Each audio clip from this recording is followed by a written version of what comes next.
Charles Burson was my grandfather's name. We called him Papa. One of my fondest memories of travel was with Papa. We would all load into the car with Papa at the wheel. It didn't matter where we were going.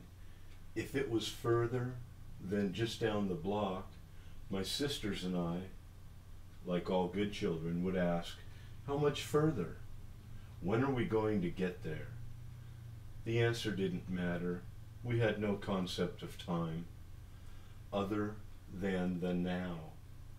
Eventually, we would settle into the journey and begin to enjoy the passing images. The miles continue, and the images outside the vehicle flowed like a passing river.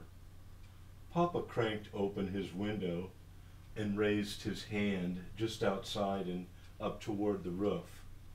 "Candy Bird, Candy Bird." "Thank you," as he lowered his hand and closed his window. My sisters and I looked in all directions to see the Candy Bird flying away. We never saw the Candy Bird. After closing the window, Papa would share the hard candy brought by the Candy Bird. My sisters and I enjoyed the candy as well as Papa's sense of imagination. It was New Year's Day. Father had asked me to attend the Rose Bowl with him. It had been almost 50 years since his university had the opportunity to play in the Rose Bowl. Northwestern University went to the Rose Bowl in 1949, and Dad played quarterback on the team. Now in this era, his teammates, those that remained, gathered to share the experience. A few days before the game, Dad left for Pasadena. There were many events scheduled for the 1949 team of Northwestern University. I would listen on the phone as he described the characters and events. I looked forward to the game and perhaps a glimpse into some of the characters I had heard about over the years. Early on New Year's Day, we began the journey from Oceanside to Pasadena. Heading north along the coast, the surf came into view. On this day, the waves were 8 feet with offshore wind. Not just 8 feet, but the most perfect shape I had seen in 40 years of watching. I wanted to jump from the vehicle and run home to get my surfboard. I could not. Father and I had a strained relationship at best.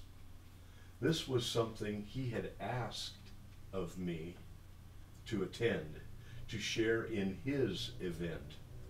I could not let him down. The day went well, although Northwestern lost to USC. I did get a glimpse into the group from Dad's earlier time, as well as see him smile and laugh with old friends. It was worth missing the best surf in 40 years. Over the next few days, back at the beach, many friends expressed the same view. The waves that came through on New Year's Day that year were the best in 40 years.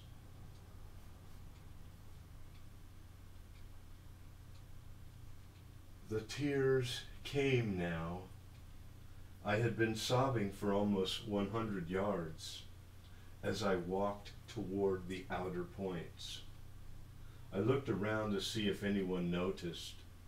No one, just the desert and the sea. I was nervous because of the size of the surf, but there was more to it than that. I knew what it was, and when I realized it, I just broke down.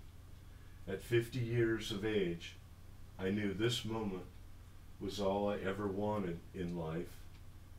This moment was all I ever sought. Chasing after perfect waves was coming to an end this day. This was my day to see perfection. What lay beyond did not matter.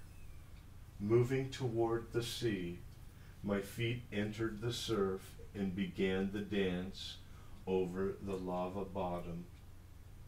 There was a lull in the large waves as I scurried over the rocky bottom. It was time to paddle. The water was deep enough now. Rolling through the first wave, the tears were washed from my face. It was time to do my best